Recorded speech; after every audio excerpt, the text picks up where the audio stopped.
All rise, please, for the pledge.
Are you in the house here?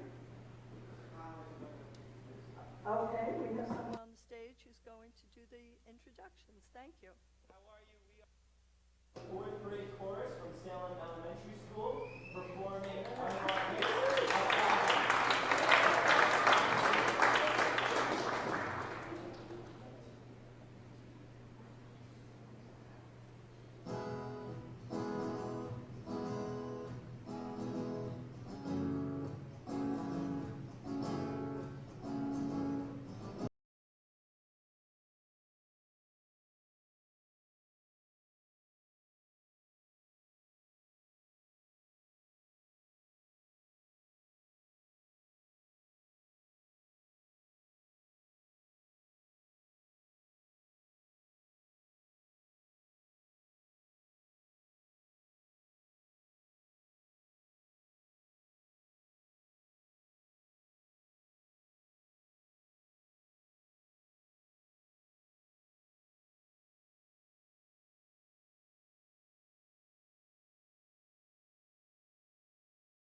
Thank you so much. That performance was wonderful. Thank you.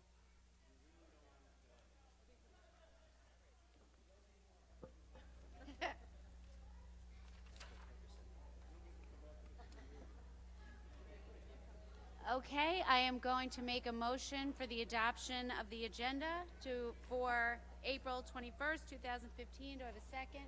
Mrs. Johnson, all in favor? 7-0, thank you.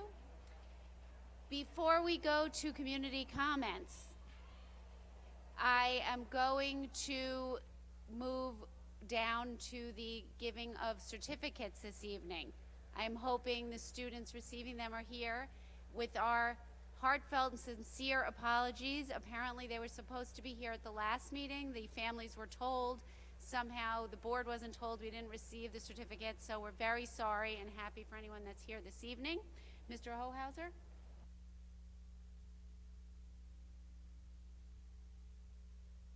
My great pleasure to announce that we have, it looks like 8 finalists in the National Merit Competition. And this is out of 16, there are 16,000 semifinalists out of many more, I guess of more than 1 million who take the exam, went to semifinals, and there are 8 Schreiber students who have advanced to the finalist level. And these exceptional students have great reason to be proud of their accomplishment. The staff and administration wish to congratulate the students for their superior performance. And are any of them here? Let me read the names. Michael Colonna, Andrew Costanoble, Sam Goldman, Evan Kaminsky, Elizabeth Muratori, Crystal Wren, Wyndham John Stopford, and Christopher Wilson. Any of you here? Yeah. Please, come on up. This is great stuff.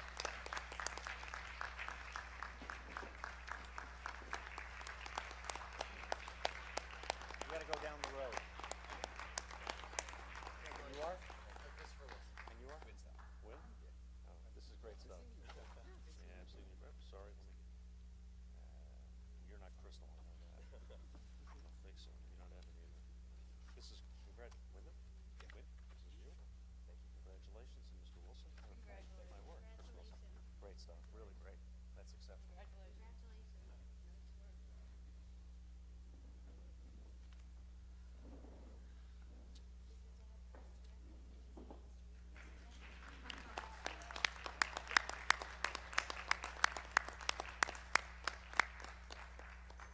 I see the dad just got here. We're really proud of him. Congratulations.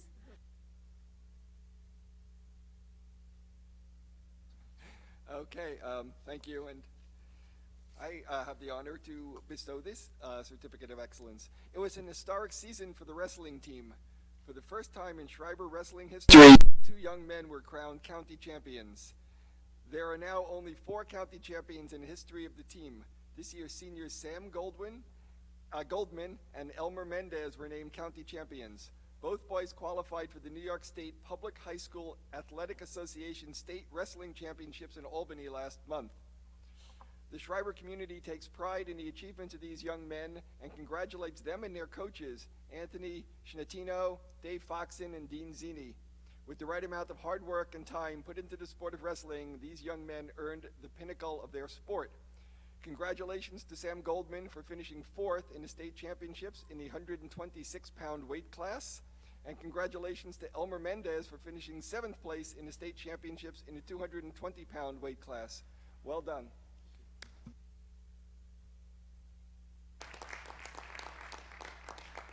I think they're at wrestling practice, and word will get to them how proud we all are. We had a standing ovation. We will now go to student and community comments. We ask that everybody identify themselves for the record and stay to the 3-minute limit. Thank you.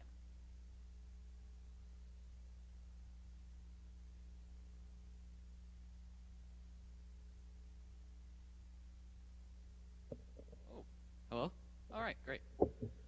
Hi, I'm Christopher Wilson. I'm a senior at Schreiber High School, and I want to talk a bit about the research program, specifically ways we could expand and improve the program.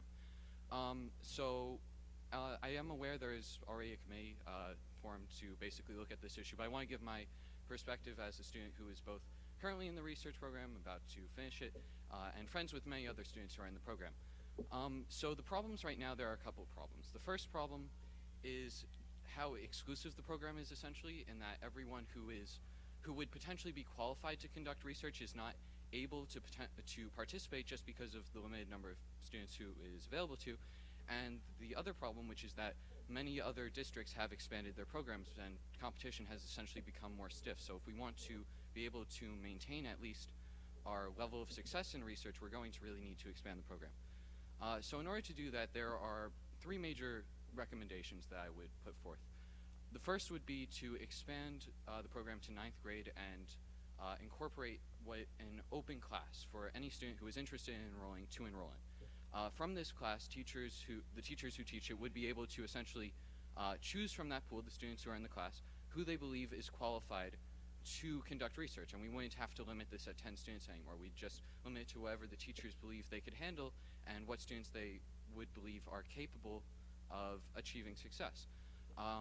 The second thing you could do, once you have more students in the program like this, is students who continue to do the work could stay in the program, while those who find it too challenging could drop over the years. Rather than now, 10 students, they are kind of forced to stay in the program, even if they find after a year or two that it's not really the thing for them.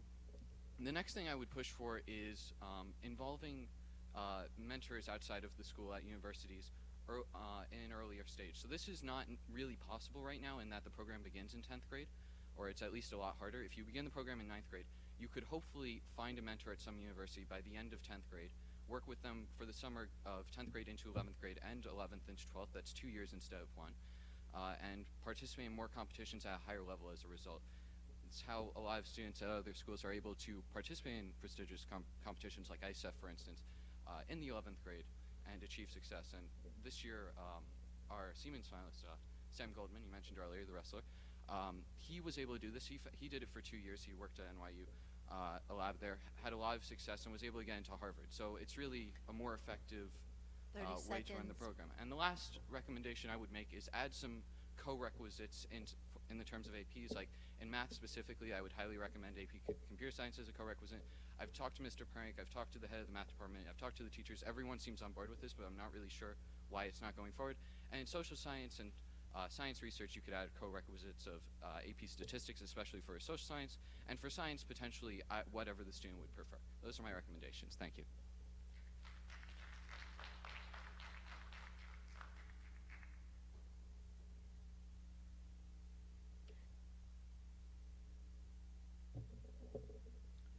Hello, honorable members of the administration and Board of Education. I'm Josh Curtis, a senior at the high school and co-founder of the Student Union Party of Schreiber with Chris Wilson. I'd like to begin my comment today by thanking you for taking the time to meet with me and Chris about the budget last week. By reviewing the budget, I was able to see the difficult decisions you have had to make over the past few years regarding cuts that you have felt are necessary to the long-term stability of our school. However, I'd like to repeat an important point during the meeting that we discussed, during the meeting, rather. Ms. Sloan, you said during our meeting that you thought it would be unfair to increase funding to one particular set of programs, such as extracurriculars, and not others. And, you know, Ms. Sloan, you're absolutely right about that. This school district's ethos has always been one of excellence for all, and that means for each and every student, whatever it is that they need. I think it is important to show the reality of what this district has become out of fear of breaking this important principle. Our board has felt it necessary to cut back STEPS and PEP. STEPS is only what remains of a program that was once like Great Next Village School.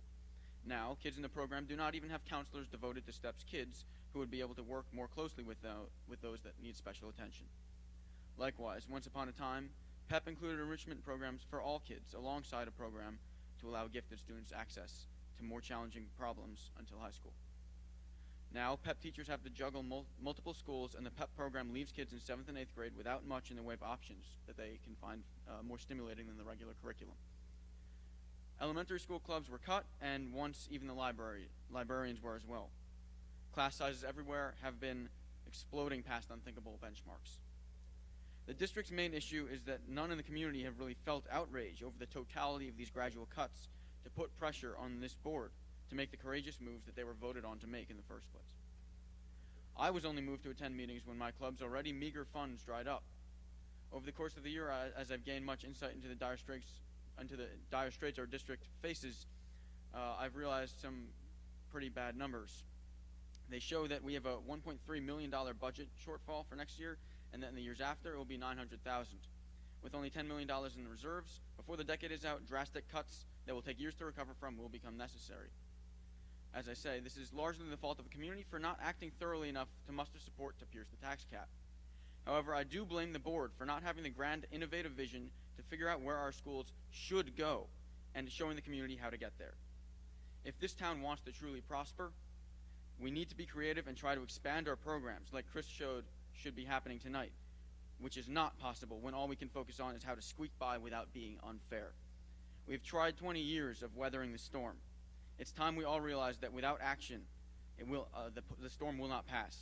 Mediocrity for all is not an acceptable response to fears of being unfair in program expansions, because we can't just find the money that can't be found.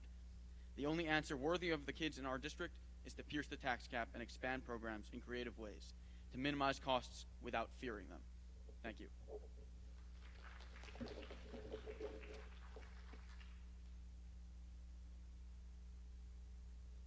Hello, my name is Emily Bays, and I have a question which actually is in line with costs. I understand that there have been petitions filed against the bond vote. I would like to know if the board can inform the community what the costs, the legal costs of these petitions will cost the community, and in fact, who are the community members who have filed these petitions. I think it'd be helpful for all of us to know. Thank you.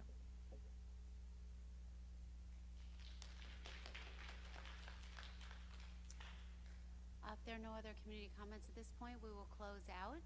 I just want to say, in answer to the question about the petitions, that I will confer with our council to make sure about whether or not they have any estimates yet on the costs, and I'm fairly certain that we can discuss who filed the petitions, but I want to be certain that that's okay, and I will certainly email you the answers to that.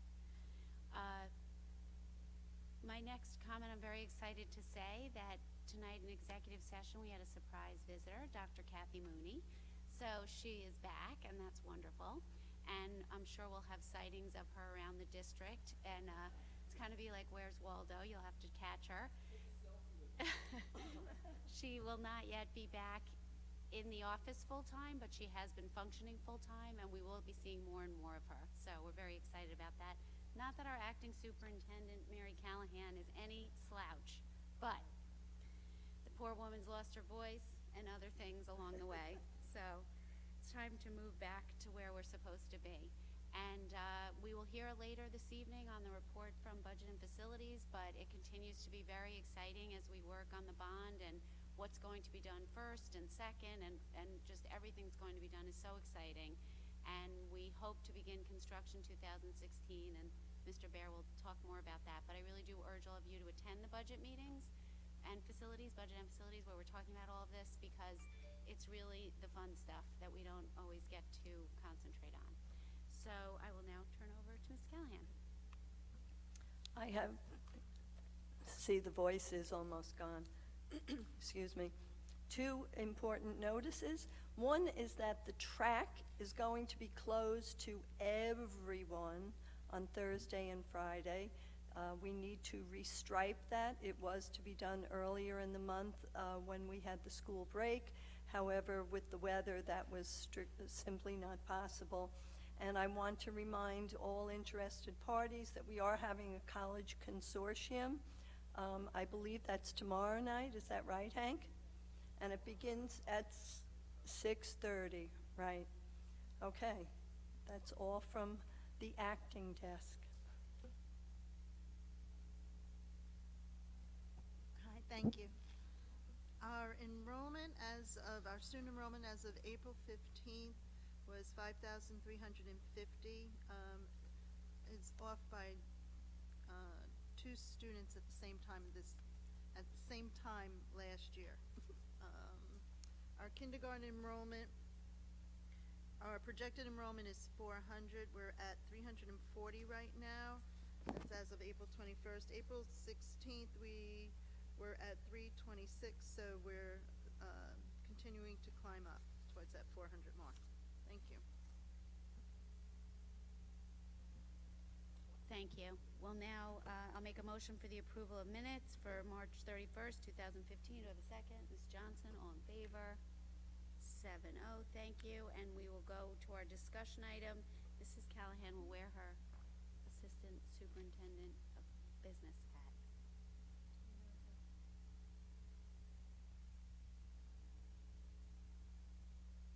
Very brief presentation.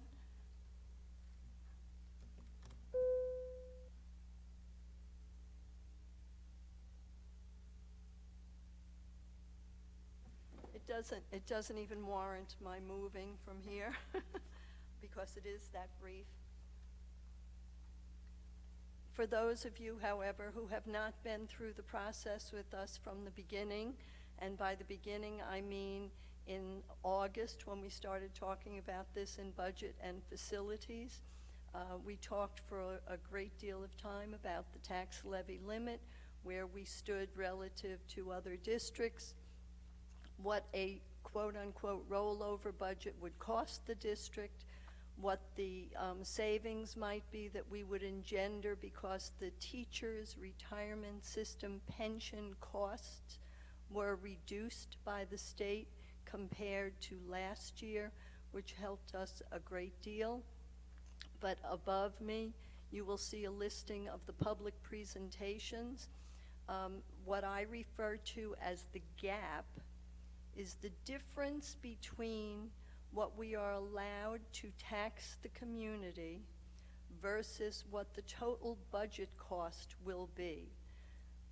The gap either meant we needed to cut program by an equal number, or we needed to obtain additional revenues. Revenues are rather stable. We receive state aid. We have local revenues in the form of pilots, which are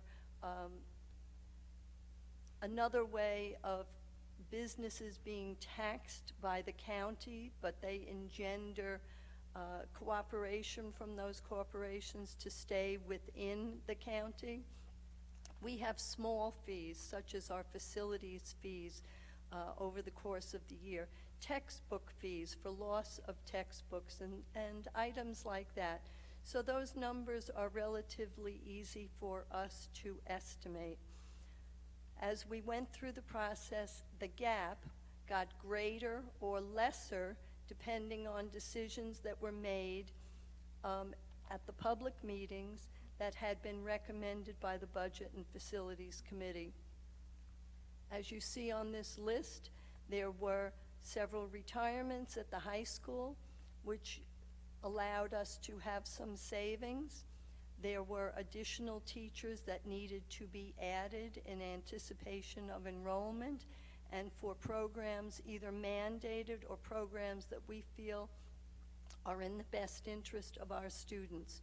And it was only at our last meeting on March 31st that I was able to say that we had gotten the state aid runs in, and that because of those additional dollars that came from the state in the form of what was called gap elimination aid, we were able to bridge the gap that we had and come up with a budget that matched our revenues, with the board tentatively agreeing to take $1 million out of the district's savings.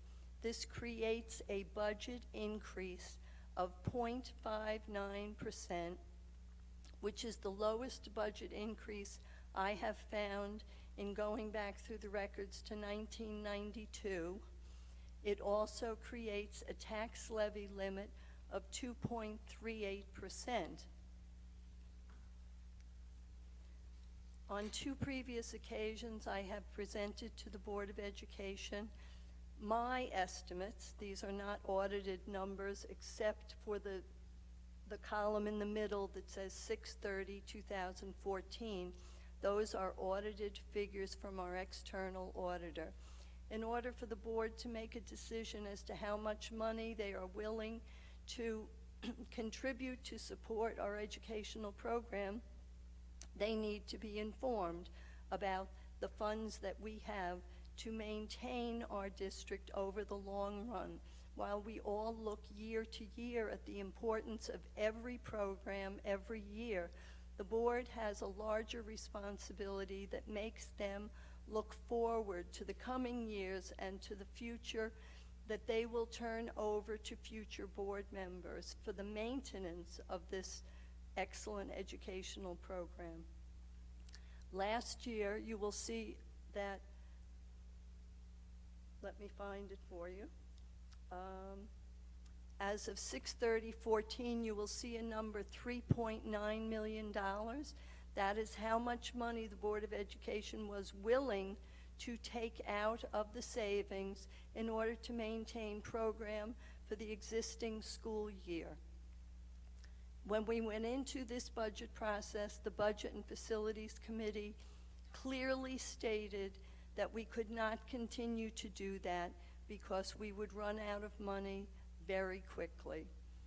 That is why all along we had been working with an expected contribution of $1.398 million, an amount the board had contributed back 1 year prior to the year that you see on the screen.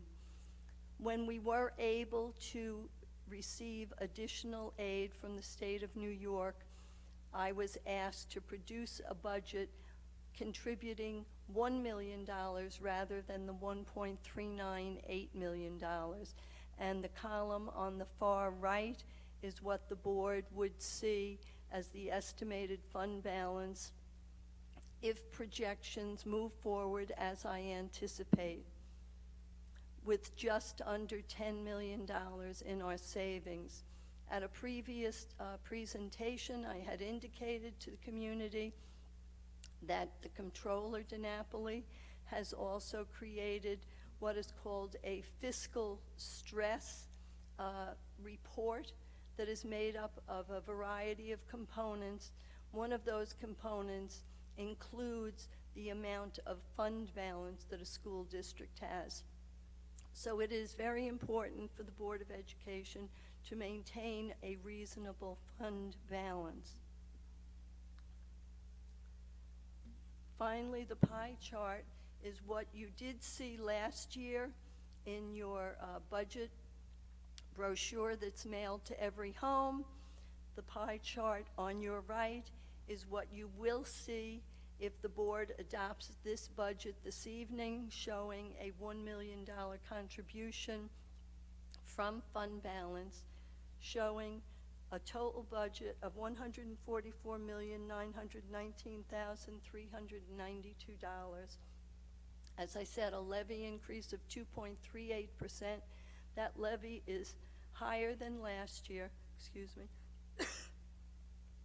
mainly because we will have the first payment due on an energy performance bond and the first payment due on our roof bond from 2012, which is still in the process of being completed this summer, but we will have to start to make a principal payment on that bond. I am happy to take questions from the board, or I guess we need some lights if you have any detailed questions. Thank you.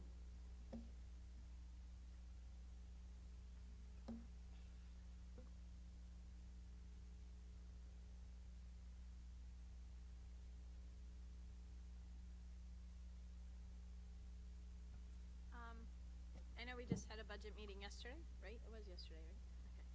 Okay. But there was still some possible leave replacements that might come back, or did we hear from all of them? We received notice from the last leave replacement person who will not be returning for next year, so that has no impact on the numbers that were already provided. And do we anticipate any other possible issues with this that we might be having to pull out reserves, any other teachers that might need to be hired based on how our enrollment is going or anything else like that? Enrollment is always a difficult item because that usually can flow over into the summer. However, based on, as Ms. Fennick said, tonight's enrollment report, we do appear to see some kind of stabilization, which is a first for us because over the past 10 years, we have seen an average increase per year of at least 60 students. And as Ms. Fennick said last year, this time versus now, there's a difference of only 2. So I would say While there might be pressures at different grade levels that are certainly right now have large class sizes, if we're fortunate, we have 2 elementary sections scheduled. Perhaps we will not have to fill both of those. But that's about, I see that pressure in a positive way rather than a negative way. And then also the E&L program, was that put into this budget? And if we don't need to run that, does that change any numbers?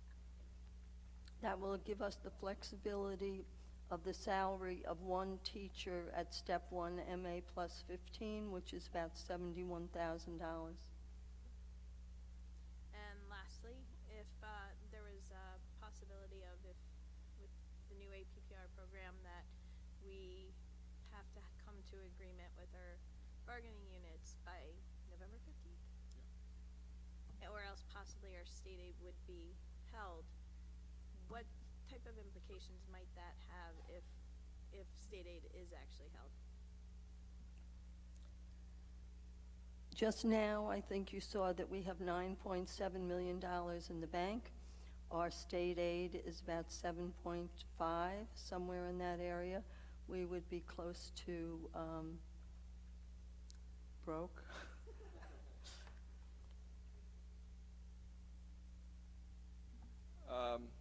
Thanks. A couple of questions. Even with our reduced contribution from capital, would we still be one of the lower balances per student in the area in terms of fund balance? In other words, even though we're taking out $1 million instead of 1.3 million, is our reserve still in the lower bunch of districts in the area? Definitely, yes. Okay. As far as the restricted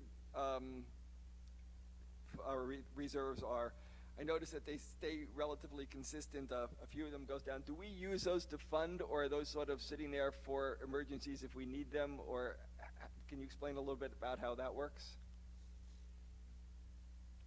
The law allows for only specific reserves to be established, and they can be used either for emergency or they can be used to offset the tax levy, always through Board of Ed resolution, however, or through the adoption of the budget. And you will see that we do anticipate having less money in our workers' compensation reserve, and unfortunately, I think we are overspending that code this year, so that's one area I could see us perhaps needing to tap into in the near future. The retirement contribution, the state allows you to have up to 3 years worth of contributions in that reserve, and we're not even near 1 year of reserve yet. But to answer your question in the short version, it can be used either to fund or to stay for a rainy day, depending on what each specific board believes is necessary. Okay, thank you. But even so, our not even looking at the unassigned, our $9.7 million of reserves, when put against our total budget, is still, relatively on the low side versus other districts with their restricted reserves. I guess the point I'm trying to get to is, you wouldn't recommend that we say, well, let's just pull another $1 million out of savings and fund some programs? Absolutely not. The state of New York allows your total general fund reserves to be equal to 4% of your subsequent year's budget. So for us, that could be around $6 million. I mean, an addition, I don't mean $6 million at all. This $9 million is or the unassigned rather, the unassigned, the $1.7 million is really only equal to 1% of our subsequent year's budget. We're allowed to have up to 4%. Right. I understand. Just wanted to be clear on it because, again, I think that people made good points about us trying to increase program, but just some of the barriers that we're facing. So I appreciate it. Thank you.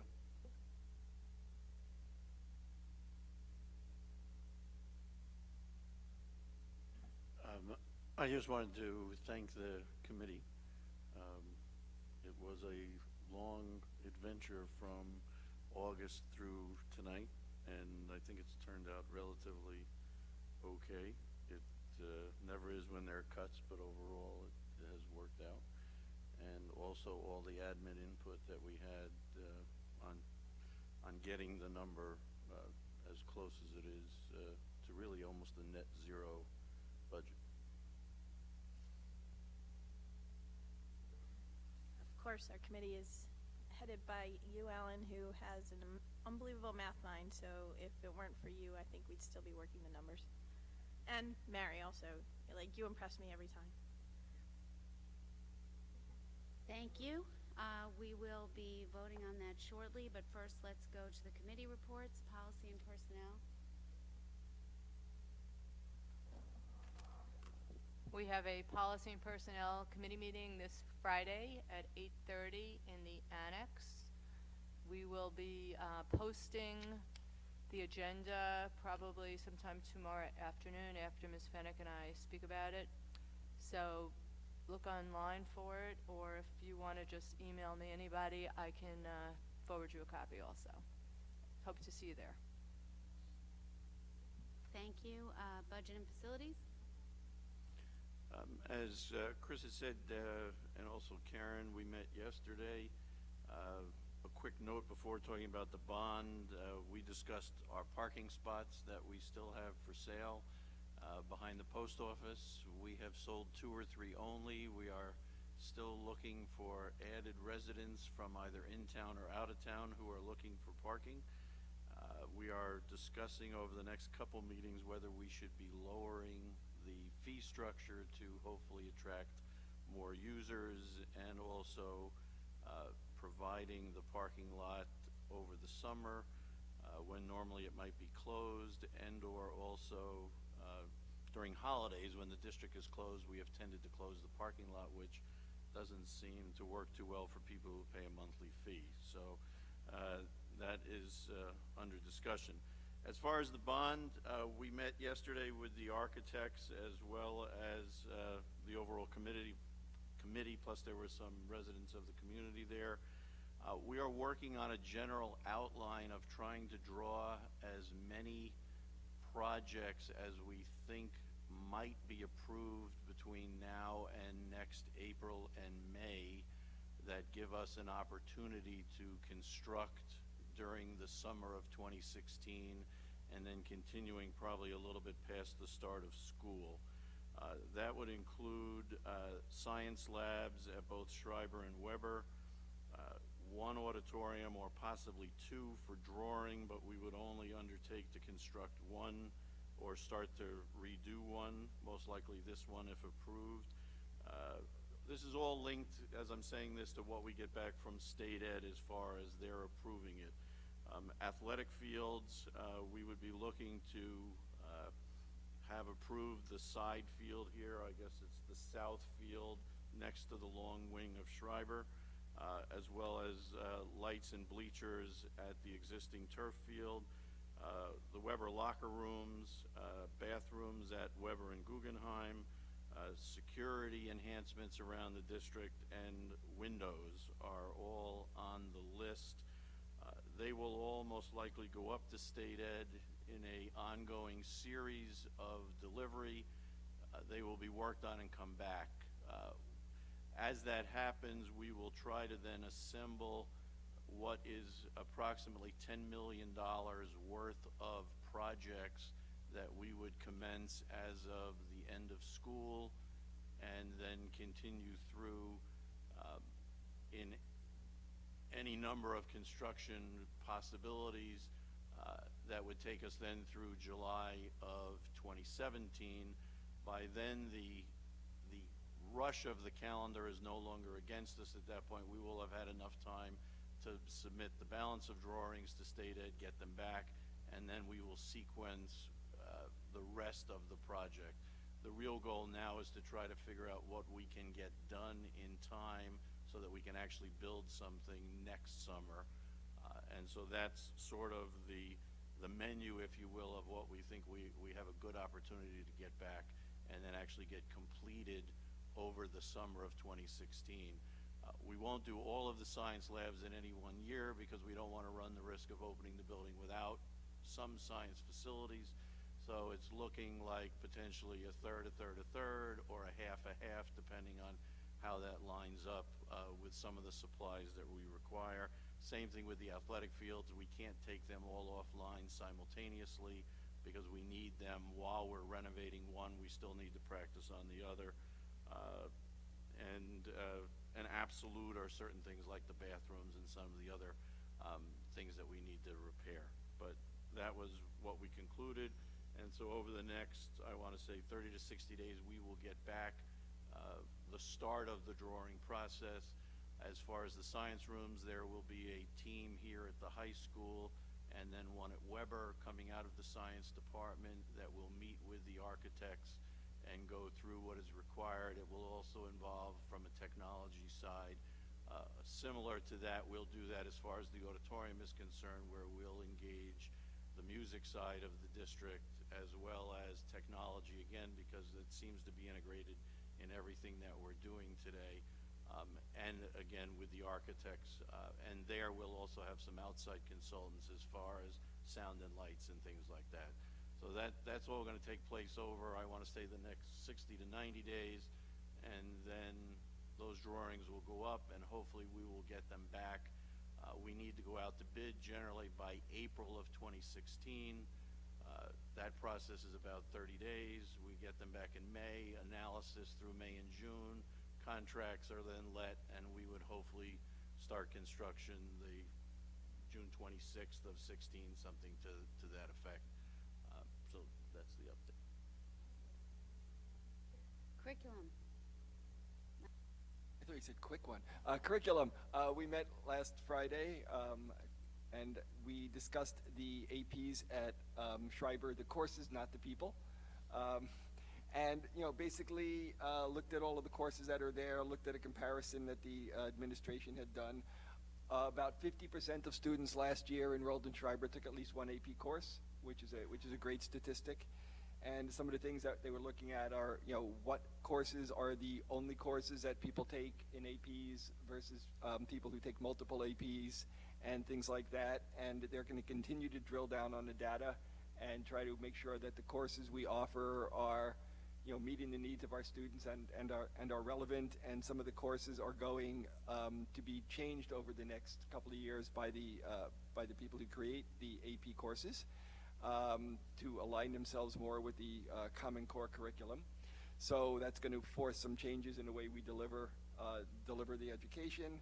Almost all of our students who take the AP courses sit for the test, which is another good statistic. And we do keep them engaged. A lot of our students do well. A lot of our students get credit. We also talked about, the implications of getting AP credit for college and how those are treated.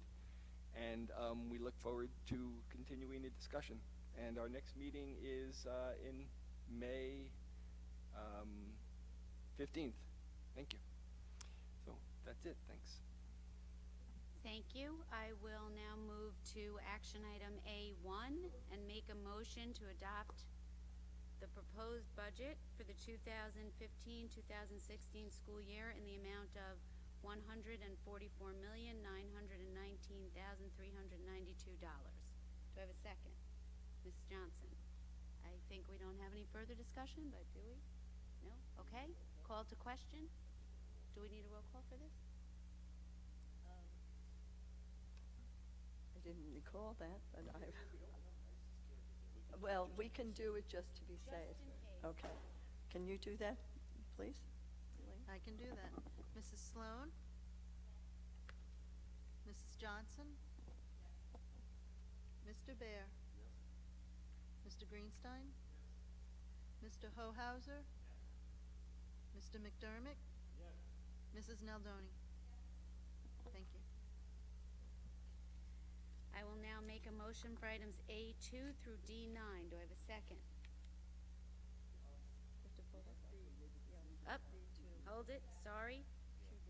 Okay, I'm gonna pull out 2B first, and we will do that. Resolve that the Board of Education cast the noted votes not to exceed 3 for the 3 vacancies to be filled with no more than 1 vote cast for any candidate. Susan Bergstrom. How many is that? Are you counting, Elaine? Right. So, did everyone just raise their hand for her? I didn't see. Bill, did you? Okay, 7. 7 for her. Martin R.K.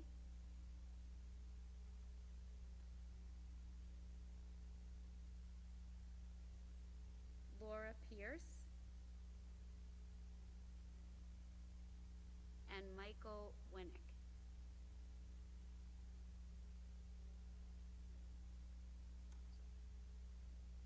Okay.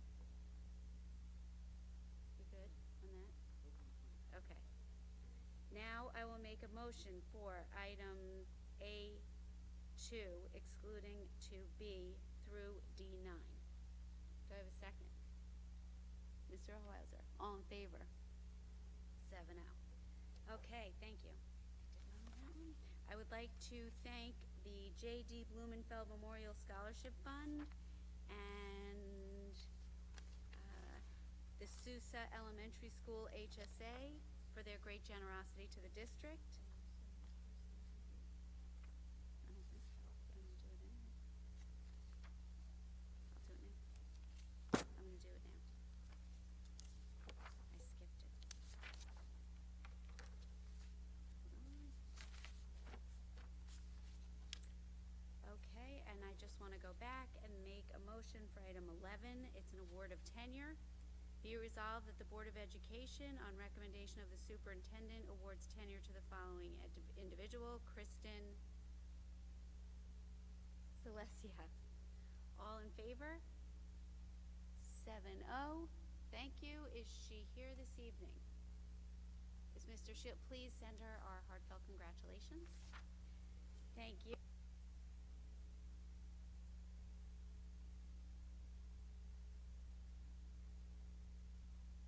Old business. New business, Ms. Naldone and Mr. Greenstein, whichever one of you wants to take over. Yesterday, Chris and I went to a meeting with Senator Martins and Regent Tillis, and a lot of interesting information came out about how we got where we are and where we're going to go from here. And I guess also Christine Vasilev was there representing our teachers, which was great to see. Port Washington had a nice turnout. And I guess the meeting was a lot more upbeat than I expected it to be. And I think there's a big sense that the parents have sort of spoken throughout the state, and the powers that be have sort of heard it. And I think there's going to be some action taken to try to, over time, ameliorate some of the more troublesome aspects of the APPR plan that has been put in place, and some of the other stuff that was put into the budget, which they felt there was nothing else they could do about it. And so anyway, there will be action. It was all in all a good meeting. I think they're very open and very honest with us about where we are and where we're going to be going. So one of the things that Senator Martins actually had brought up, because there was a lot of slack given to some of our politicians about the budget discussion per se, and the whole budget talk was a big, huge compromise. And there were 5 key points that they were looking to do related to education for the budget, which included tenure reform, receivership of troubling schools, the GEA elimination, a 50-50 split for APPR, and outside evaluators for APPR. So what has now happened is that the Board of Regents are now going to be charged with coming up with some sort of program. And June 1st? June 1st? 30th. Okay, yeah, so I believe they're meeting in May 15th or somewhere around there. May 15th, yeah, 14th and 15th. or Yeah, something like that. so they're gonna be meeting and they're gonna be discussing it, and then they're going to be, by June 30th, they're supposed to come up with guidelines on, and then we go back and negotiate with our bargaining units on this, which is due by November 15th. Right.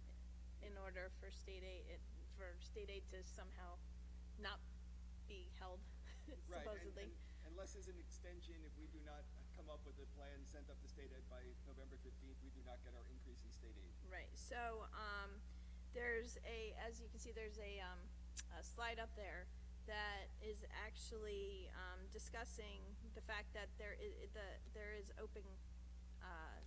open time for us to encourage comments, and so we're supposed to send in, or not supposed to, we're encouraging comments to be sent to state ed regarding APPR. Right now, we have a 20-20-60 split for APPR, and they're looking for a 50-50 split, 50% observation and local, and 50% based on state assessments. Am I correct in that? Yes. Okay, so, you know, there's and the use of outside evaluators coming in, so there's discussion about possibly only outside evaluators when a teacher is deemed ineffective, so now have somebody else come in and evaluate them rather than outside evaluators for the entire thing. And different aspects of things that are going to be discussed by the regents to come up with their plan. So we are somewhat charged with giving them opinions on what we think about a 50-50 split, how it's tied to state assessments, how, you know, it just is, and also tied with state aid as far as I'm concerned. That's just completely ridiculous, but that's my own opinion. So we are asking people to reach out to state ed. Senator Martins did ask to be CC'd on any communication so they know where we stand also, and we added Assemblywoman Schimmel onto that list because we feel that she also would be interested in knowing where we stand. And the Assembly and the Senate are uncharacteristically working together on this, which is a good thing. The comment period is open now, and it is part of the legislation. And what will happen is, hopefully, sometime during the middle of May, the region's proposal will be released, and then there will be additional avenues to comment on their proposals if you don't want to start commenting from scratch. And they're really looking for comments on the testing and the APPR, but they will take anything that we're giving them. And they really do want to hear. They really want to try to move forward and come up with something that is workable within the, as Regent Tillis said, you know, they're putting lipstick on the pig, and you know, I guess that they want it to be the best lipstick they can be. So it's, you know, everybody's been heard. Now it's time to really try to make as much of a positive movement as we can and try to get this thing squared away. And there is also one person did say that there is a possibility of trying to put a moratorium on it for possibly a year or two to really come up with a better program. So that might even be some of the comments that we would express is, you know, wait a year or two before we just keep changing things. So Thank you very much to both of you for being so involved and bringing it back to us and letting us know everything that's going on. And we will be posting this slide on our website for anyone who wants to contact anybody. It would be a big help. And I guess now we have another opportunity for the community to be heard. Okay, nobody coming. I guess we're adjourned for the evening. Thank you. Oh, nope, we have one.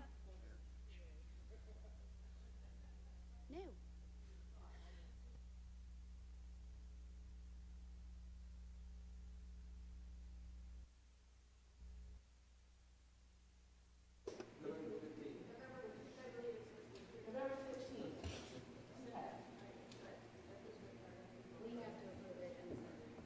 I would just like to, I think it is only fair for us to ask Albany, okay, they give our kids these tests in April.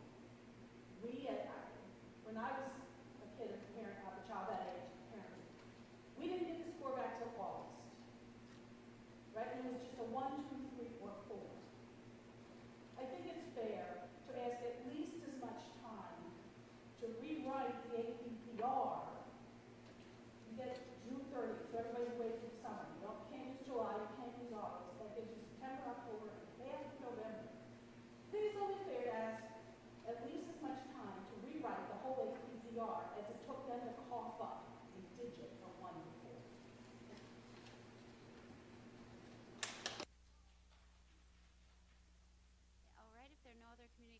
this time.